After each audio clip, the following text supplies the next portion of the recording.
Why, hello everybody! Hope you enjoyed the last several videos related to the TurboGrafx-16 Mini Hack, which is going to be coming out in the foreseeable future. And rest assured, once it is stable, reliable, and safe enough for public consumption, you'll be the first to know. It'll release soon after that. But up until that point, I'm going to be doing a little bit of a progress report, roughly every day or two, showing videos as far as the implementation and bug fixes, etc. for the TurboGrafx-16 Mini Hack. It'll also work on the core graphics and PC Engine Minis. But in any case, I'll be showing bug fixes, improvements, and everything else going into the release, as well as showcasing my own personal Xtreme Core Set Release edition. But in any case, we're going to do a little bit of a Nintendo 64 test here, because I did what I could to get Killer Instinct for Nintendo 64 running as well as I could on this system.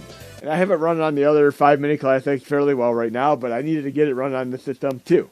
But a little bit of a thing here is dynamic recompiler is essentially when a game slows down to a halt and it recalculates data on the fly. The problem is when you only have 256 megabytes of RAM on, say, the Mega Drive 1, the SNES, the NES, and of course the TurboGrafx-16 Mini, the games are pretty much going to screech to a halt, a grinding halt, mind you, and slow down, freeze, crash, and burn. But I did what I could. I recoded the core. I retold it as LudicrousN64 Xtreme Amped, and I did what I could. And if you're wondering where I got the LudicrousN64 name from, it's essentially from the movie Spaceballs, where they've gone plat and they have the extreme ludicrous speed. And I parlay this into many of the cores that I work on. But in any case, say for instance you even do get Nintendo 64 running, you start up Mario 64, and you're like, how come I can't control it? Many people forget that you need an analog controller. But what if you don't have an analog controller and you don't want to spend 20, 30, 40, 50, 60 US dollars on it?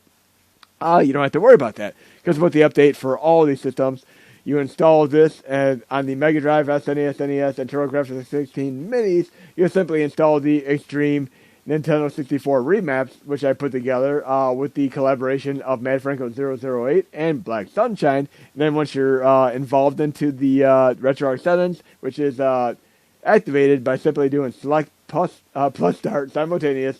Once you're in any RetroArch driven game, again, select plus start simultaneously, then quick menu, then you go to controls, then load remap file, then you go to N64 Xtreme, and we have 99.5% of games covered. Our initials at the end of each of these mappers that we did, like 1080 Snowboard has my initials at the end because I did it. And then we have Black Sunshine did Ozumu, won the Sumo Wrestler game.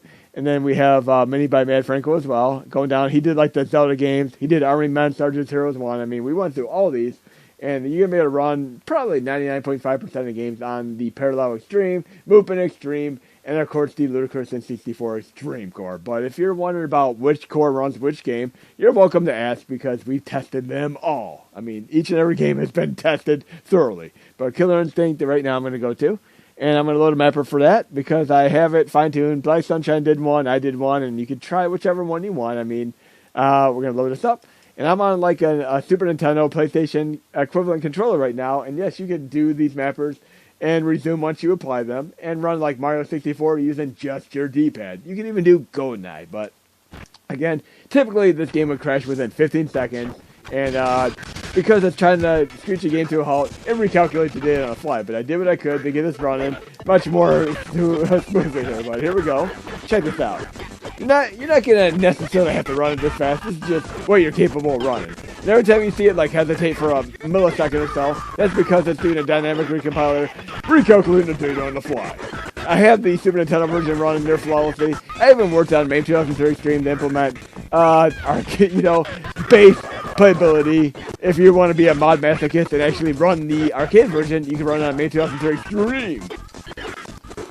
I didn't really need to learn these moves again, because way back, I ran a Killer Instinct, and not only that, I run an NBA Jam, and I kept doing all the cheat codes and all the stuff, and it was so fun learning the solitaire combos. I really love the way the movesets work for a Killer Instinct, where you get essentially with Stay Wolf, hold back for 2 seconds, do forward attack, and while you're doing a forward attack, hold forward, and then tap the attack again, so you're basically kind of doing chain combos and such.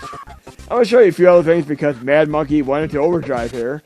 And by the way, we have a bash script implemented to RetroArch itself, where once you exit RetroArch, and again, if you only have 256 megabytes of RAM, exiting RetroArch will essentially clear your memory, and you're starting from ground zero again. So here we go. It's clearing the memory, and then we're going back to the main menu, and we're back to ground zero. You don't even have to shut your system off and turn it back on. The memory's cleared. But the other thing here is we have the main menu music working right here. I mean, in my previous demonstration, every time I entered a game and exited, the main menu music was gone. It is fixed. Madmonkey did a great job doing that. And not only that, all these games that had slowdown no longer have slowdown. I'll give you a perfect example of one of them that's fixed up now. The Legend of Hero Tonma. Check this out. And we could even run like Jack Nicklaus, Turbo Golf, but Legend of Hero Tonma is fixed up. It is now full speed.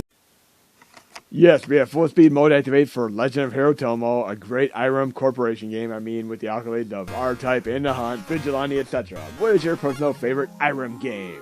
But in any case, this game had tremendous slowdown issues in my previous demonstration, but it is now fixed up and running full speed mode activate, along with many, many, many other games. Literally every game that I retested was running full speed mode activate, so we're good. We have the main menu music. We also have this. Now it's going to be much more difficult here. I mean, I can actually jump on top of enemies to stun them. That's kind of a cool little gimmick. You just jump on top of enemy's head, you can stun them, and then you have time to react to them. Like that. That is awesome, but running great. And I'll do one more game that somebody requested I test out, because 3D games are other games that had issues in a previous update. We're going to go back to the main menu here. And yes, we have the main music here. Go back to the beginning here, and we're going to check out a PC Engine game. We'll do like maybe Afterburner. Come on, Afterburner, where are you? Way at the beginning. Again, it's nice to have photos so you don't have to like scroll through 100 plus games. We got Thunderblade, Outrun, Afterburner 2. We'll do Afterburner 2 as our final demonstration here. Big fan of this. And as far as like aviation movies, watch Top Gun Maverick, watch Devotion. They're both on Paramount Plus right now. Fun movies. But look how amazing this runs. I mean, the color palette is awesome. This is second to none, other than maybe like the 3D version, which is on 3DS. I mean, you can't beat that Sega. M2 also worked on that collection, by the way. M2 worked on the system. Look, this is full speed mode activate. No more slowdown, folks. This is actually like really slow. Oh, I love this now. This is great. And my other favorite version of like Afterburner is probably Afterburner 2 on, of course, the great Mega Drive system. But yes, every game runs fast now. And I'm a big fan of Afterburner, which is also on PS3 and Xbox 360. You can get them on like PS5, etc.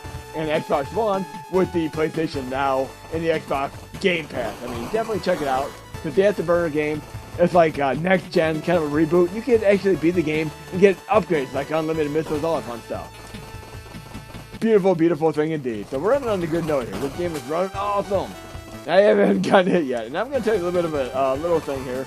My one friend was doing like a kind of like a let's play and beating every Nintendo game he could, and he was having trouble on the second stage of Top Gun. So he was like, Kylan, can you tell me how to possibly get through Top Gun? And what I did is I played Top Gun, and I realized there's this exploit in the game which is absolutely hilarious. Try Top Gun for NES by yourself, get to the second stage, and you see all the ships that are shooting from you in the water. If you point up at the sky and the enemies can't see you and you can't see them, they can't fire at you. So yes, literally, as long as you cannot see the enemies, they can't fire at you. That is the funniest bug I've ever seen in any video game ever. I mean, literally, just dodge anything off the screen by simply not seeing it. So any enemy that you cannot see can't hurt you. That is awesome. But hope you enjoyed the video, and there'll be more to come. I'll do another progress report tomorrow or Sunday.